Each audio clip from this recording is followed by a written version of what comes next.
প্রিয় শিক্ষার্থীরা, কেমন আছো তোমরা? আশা করি ভালো আছো। আমি ইনশাআল্লাহ আল্লাহর রহমতে ভালো আছি।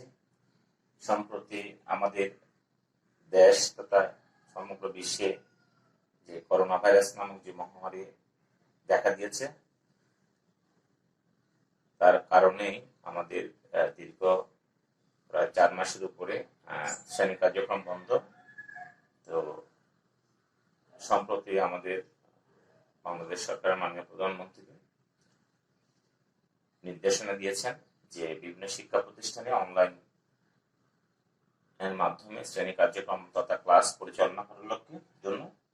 তো তারই অংশ হিসাবে আমাদের প্রধান শিক্ষক জনাব দেবব্রত দাস স্যারের যোগ্য নির্দেশনায় আমরা বিভিন্ন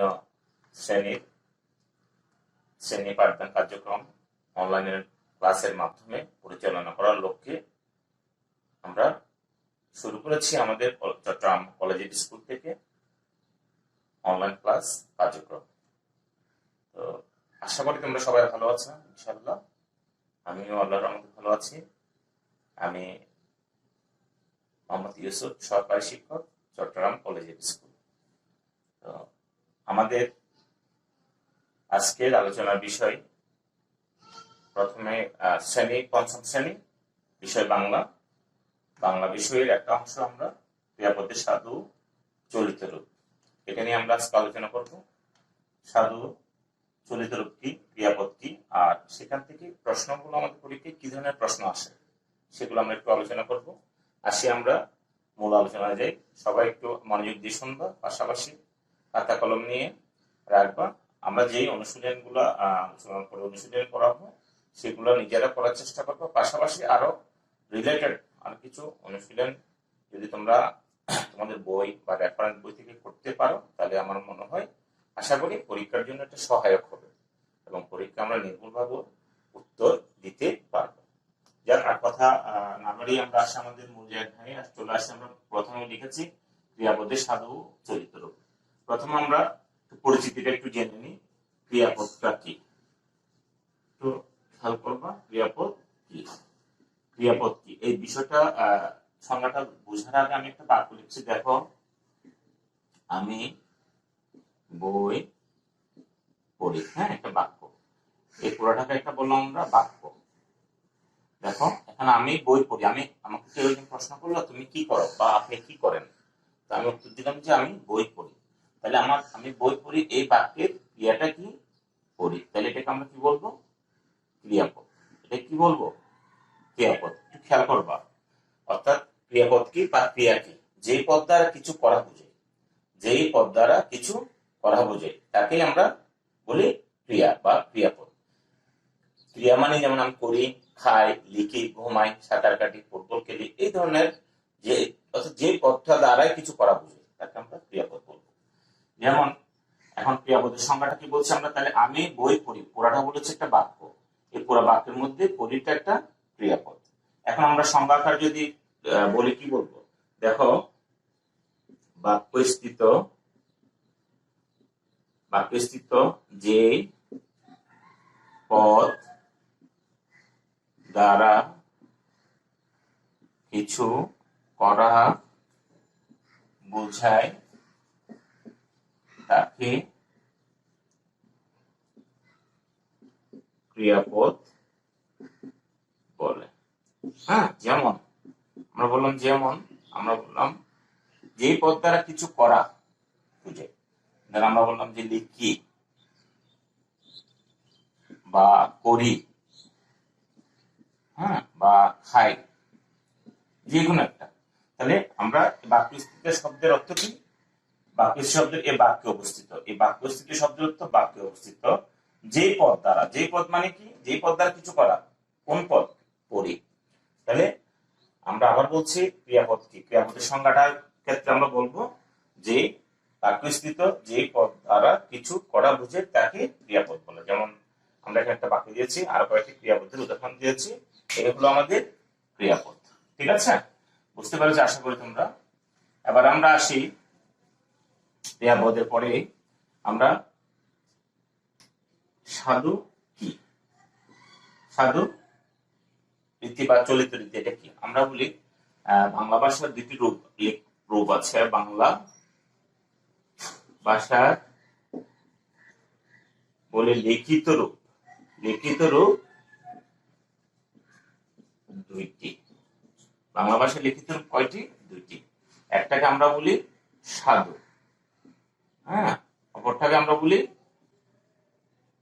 চলিত।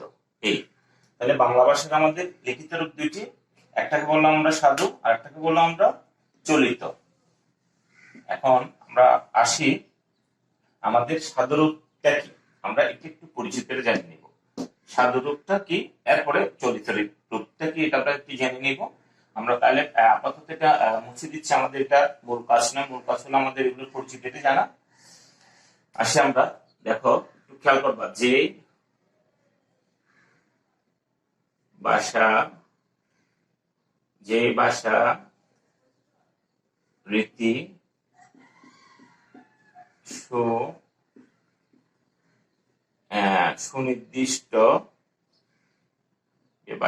সুনির্দিষ্ট ব্যাকরণ অনুসারী, তৎসম শব্দ বহুল,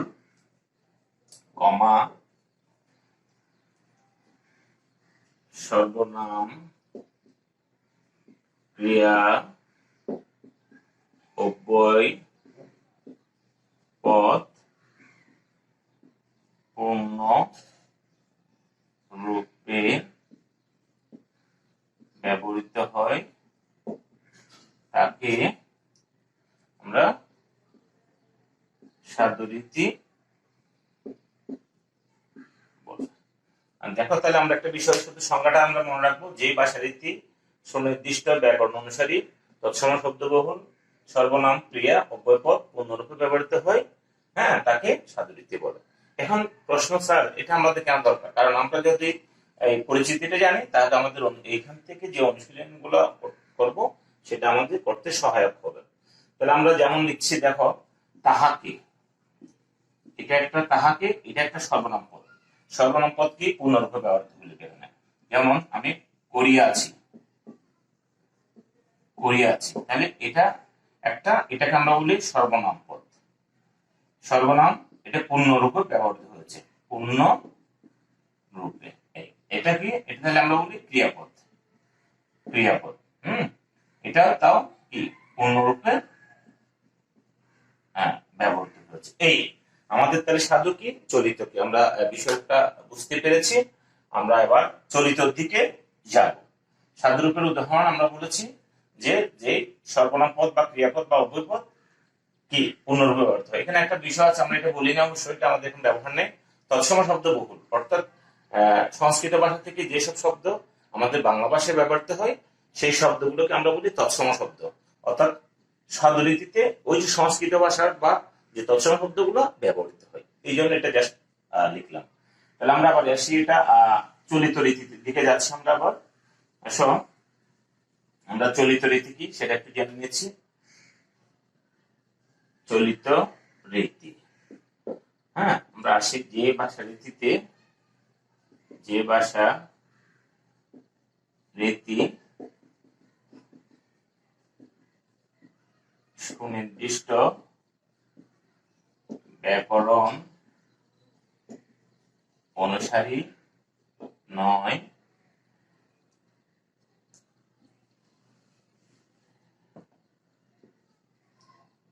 তদ্ভব দেশি বিদেশি শব্দবহুল, সর্বনাম, ক্রিয়া, অব্যয়পদ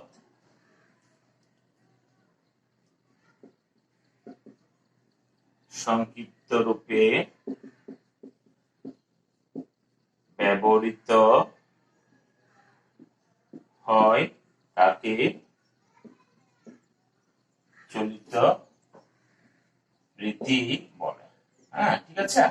আমরা বললাম যে ভাষা রীতি সুনির্দিষ্ট ব্যাকরণ অনুসারী নয়, তদ্ভব দেশি বিদেশি শব্দবহুল সর্বনাম ক্রিয়া অব্যয়পদ সংক্ষিপ্ত রূপে, এটা বলেছি আমরা সংক্ষিপ্ত রূপে, এটা একটু খেয়াল রাখতে হবে। সংক্ষিপ্ত রূপে ব্যবহৃত হয় তাকে আমরা চলিত রীতি বললাম। যেমন আমরা বলি, যেমন পড়ি, হ্যাঁ, বা তাকে, তাহলে এইটা পড়িটা ক্রিয়ারূপ, ক্রিয়াপদ, তারপর তাকে এটা সর্বনাম পদ। এই তাহলে আমরা এখন একটা বিষয় আমাদের বুঝতে পারলাম আমরা, যে সাধু রীতি যখন বলেছি তখন আমরা বলেছি তাহাকে, আর চলিত রীতি যখন বলছি তখন তাকে কি বলছি, তাকে। তাহলে পার্থক্যটা কি, ক্রিয়াপদ বা সর্বনাম পদ বা অব্যয় পদ আমাদের চলিত রীতিতে সংক্ষিপ্ত রূপে ব্যবহৃত হয়, ছোট রূপে, আর সাধু রীতিতে বিস্তৃত বা পূর্ণরূপে ব্যবহৃত হয়। এটা হলো আমাদের সাধু চলিত রীতির সংজ্ঞা। এখন আমরা আমাদের মূল পাঠে আসতেছি, অর্থাৎ মূল পাঠ বলতে আমাদের যে পরীক্ষায় কোন ধরনের এখান থেকে প্রশ্ন হবে, আমরা কিভাবে উত্তর লিখবো সেই বিষয়টা আমরা একটু জেনে নিচ্ছি আবার। তাহলে আমরা আবার বলছি, যে ভাষা রীতি সুনির্দিষ্ট ব্যাকরণ অনুসারে নয়, তদ্ভব দেশি বিদেশি শব্দবহুল সর্বনাম ক্রিয়া অব্যয়পদ সংক্ষিপ্ত ব্যবহৃত হয় তাকে চলিত রীতি বলে। এখানে একটা বিষয় আমরা বলার আসে, যে তদ্ভব মানে কি, তৎশব্দযুক্ত তার, ভব শব্দযুক্ত উৎপন্ন, অর্থাৎ তার থেকে উৎপন্ন যে শব্দগুলো আমরা তৎসম ভাষা থেকে বিভিন্ন বিবর্তনের মধ্য দিয়ে বাংলা ভাষায় ব্যবহৃত হয়। যেমন আমরা বলি হস্ত, একটা তৎসম শব্দ, হস্ত হাত, তাহলে হাত শব্দটা আমরা ব্যবহার করি, হাত শব্দটা তদ্ভব শব্দ। আর বাকি দেশ শব্দ মানে আমাদের যেখানকার প্রাচীন বা আগেকার যে শব্দগুলো ব্যবহৃত সেটা, আর বিদেশি শব্দ হচ্ছে যে বিভিন্ন দেশ থেকে আগত মানুষের যে ভাষা, তাদের যে ভাষার যে শব্দগুলো আমাদের বাংলা ভাষায় ব্যবহৃত হয়, এগুলোকে আমরা বলি বিদেশি শব্দ। তাহলে ঠিক আছে, আমরা আজকে মূল পাঠে যাই। আমরা আবার যে আমাদের বলেছিলাম অনুশীলনী পর্বে একটু আমরা কিভাবে প্রশ্ন আসে সে সম্পর্কে একটু জেনে নিব। আমি প্রথমে লিখছি, দেখো আমাদের এখানে প্রশ্ন আসে যে কতগুলো বাক্য দেওয়া থাকবে, এখানে এই ধরনের ধরো 60টি বাক্য দেওয়া থাকবে, 60টি থেকে আমাদের 5টি লিখতে হবে, 5টির জন্য 5 নাম্বার। আমি প্রথমে আসি নাম্বার 1, 1 নাম্বার আমরা এভাবে লিখছি। দেখো আমরা বললাম তিতিমির দেশের কথা ভাবিতেন, যেমন একটা শব্দ লিখছি, তিতিমির দেশের কথা, তিতিমির দেশের কথা ধরো বললাম ভাবিতেন, ভাবিতেন, হ্যাঁ, এই শেষ। তারপর ধরো একটা লিখলাম আমরা এভাবে, যে আমি পাখির গান শুনিয়াছি, আমি পাখির গান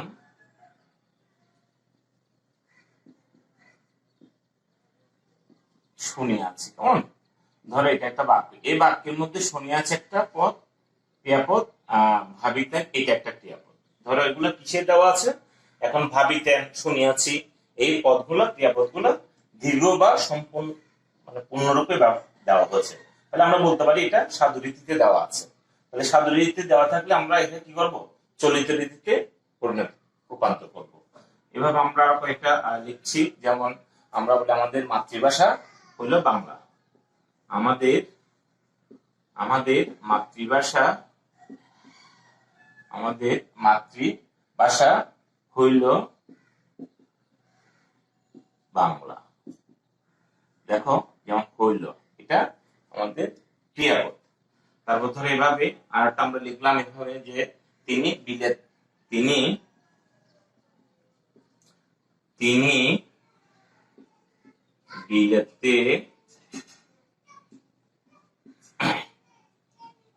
ডাক্তারি পড়িতে যান, পড়িতে বললাম। তারপরে আরেকটা লিখছি আমরা এইভাবে, ধর আমরা বললাম কিসের আশায়,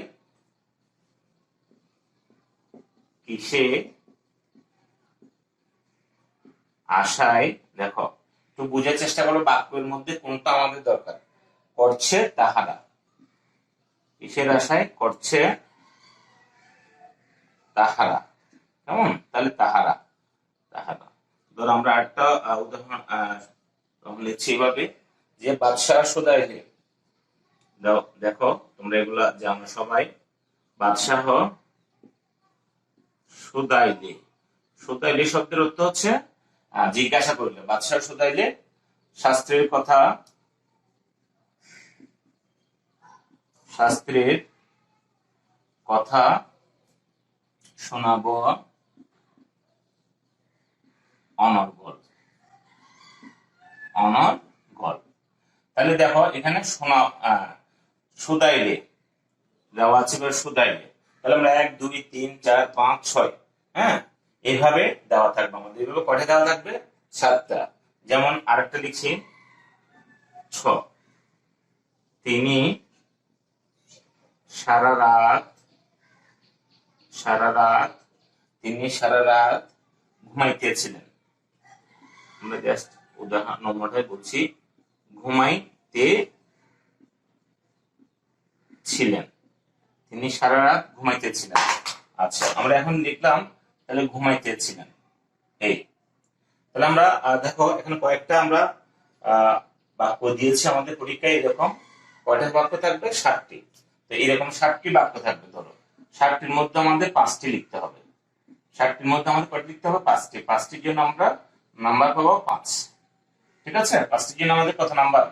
5, অর্থাৎ 1 ইন্টু 5 সমান 5 এই।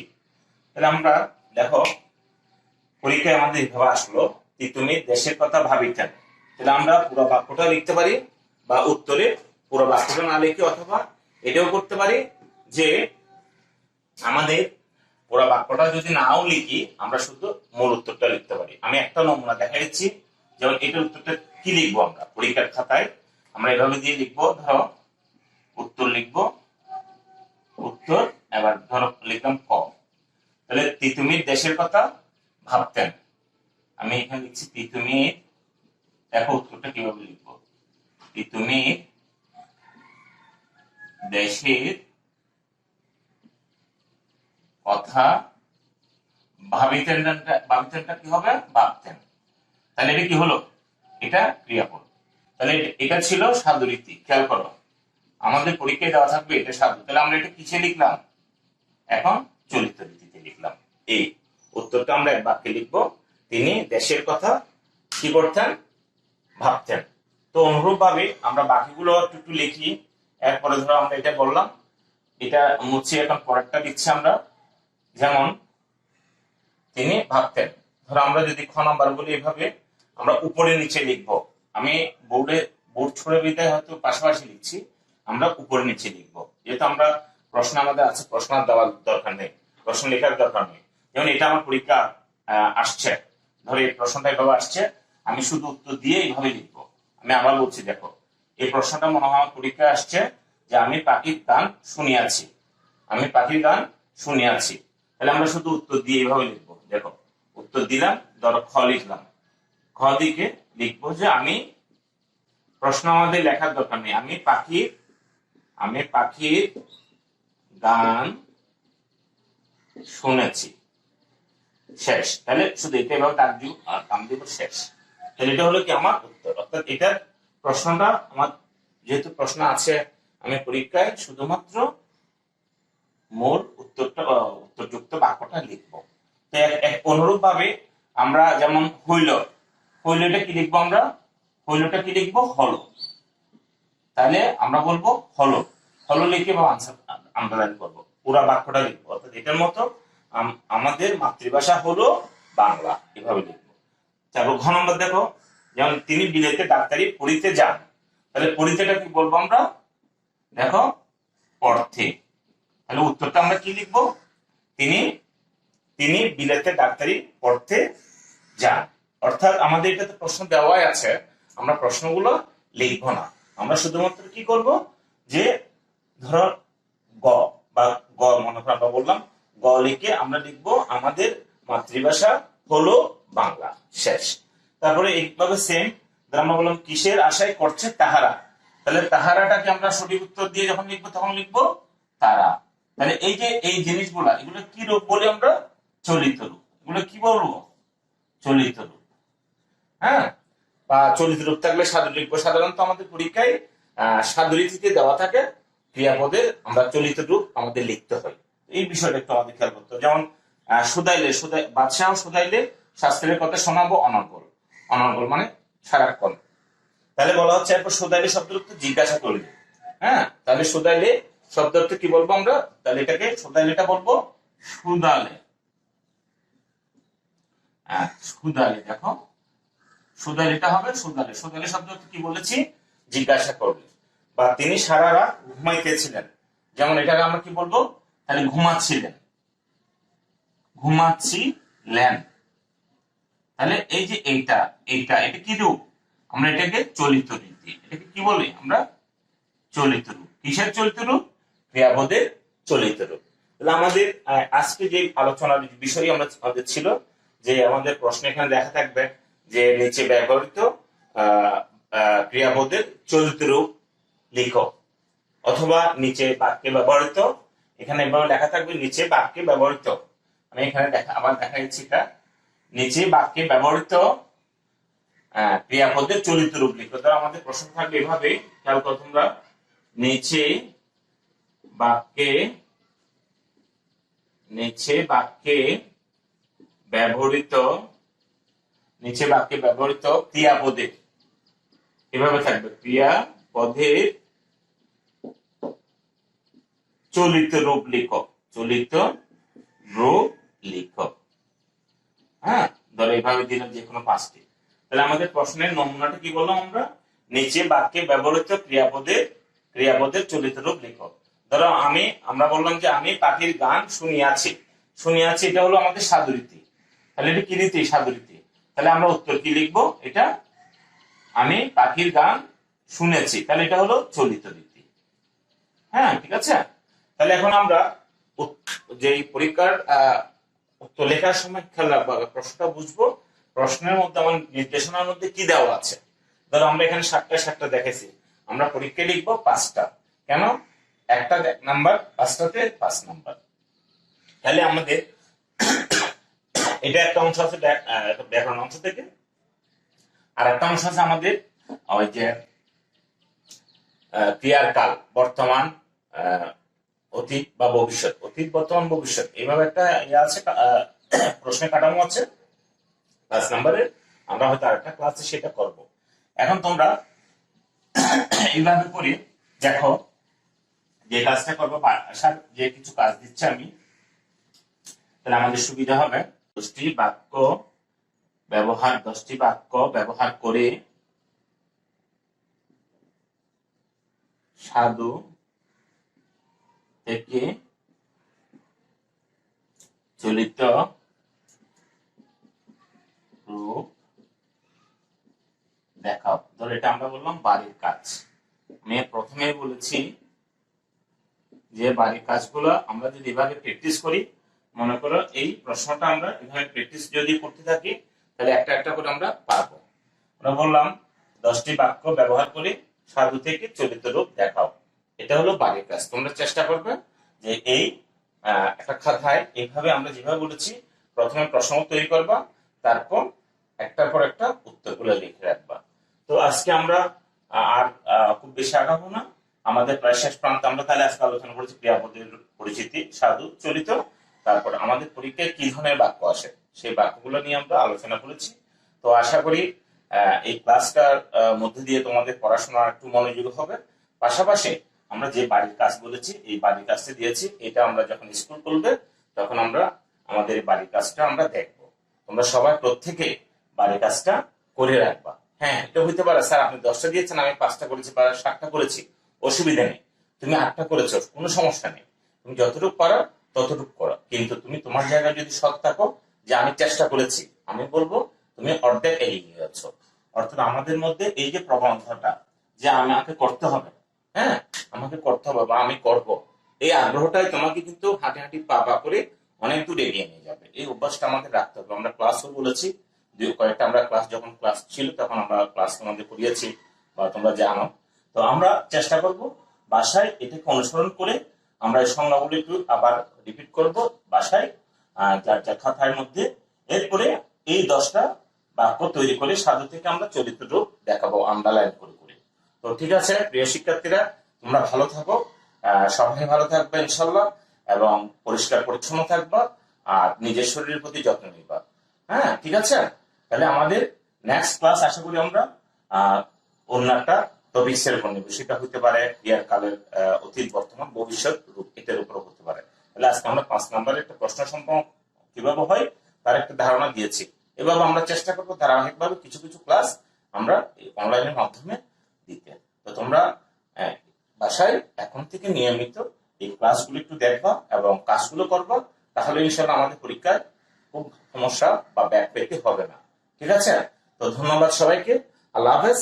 আমরা হয়তো পরবর্তী ক্লাসে আবার দেখা হবে।